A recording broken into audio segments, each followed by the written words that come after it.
parting thoughts. Oh, hold on. Okay. So, parting thoughts.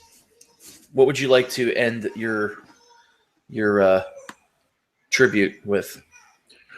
Well, I thought I would just read. I found an article on that was written by David Robertson on Christianity Today, and I'm not really a fan of Christianity Today as a magazine or whatever, but I saw this. Somebody posted this on Facebook, and I thought it was great. But I'm not going to read the whole thing. I'll just read this part of it towards the end that I just thought was interesting. So as a believer, we're always just trying to a believer in Christ, that is a Christian, trying to engage with the world and navigate the life in art and music and things of that nature, and try to really bring the light of Christ and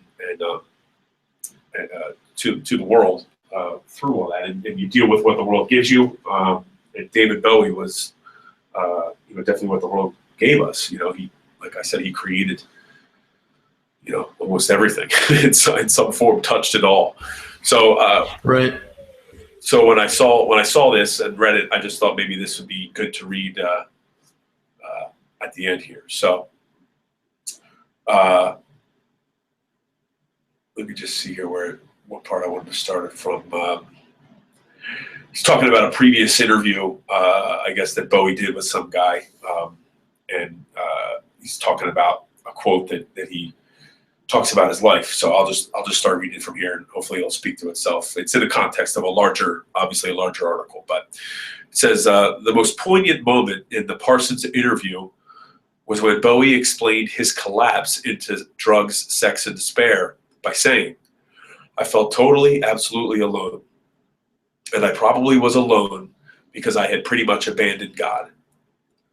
So not God abandoning him, he abandoned God. And the writer goes on to say, and that is where the frustration part of the sorrow comes. So the sorrow that he's feeling about David Bowie's death, that's the frustrating part of the sorrow comes, because Bowie himself was clearly a seeker.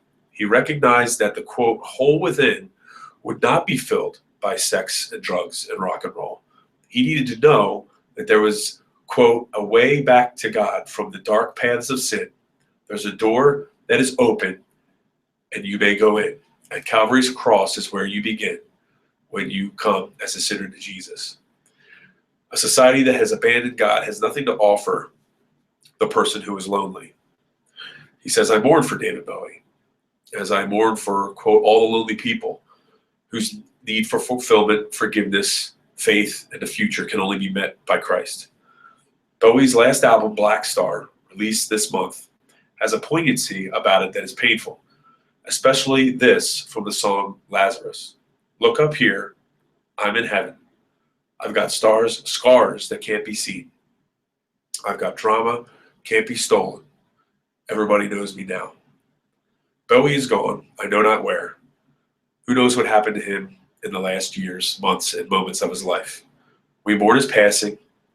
Let the dead bury their dead. Meanwhile, our task is to bring life to the living.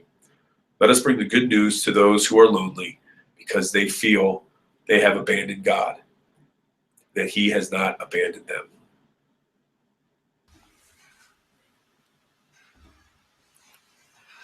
Wow, man. Well said. Thanks a lot for being on here, man. I know, but that's a great quote. Thanks for being here, man. Yeah, thanks for having me, brother.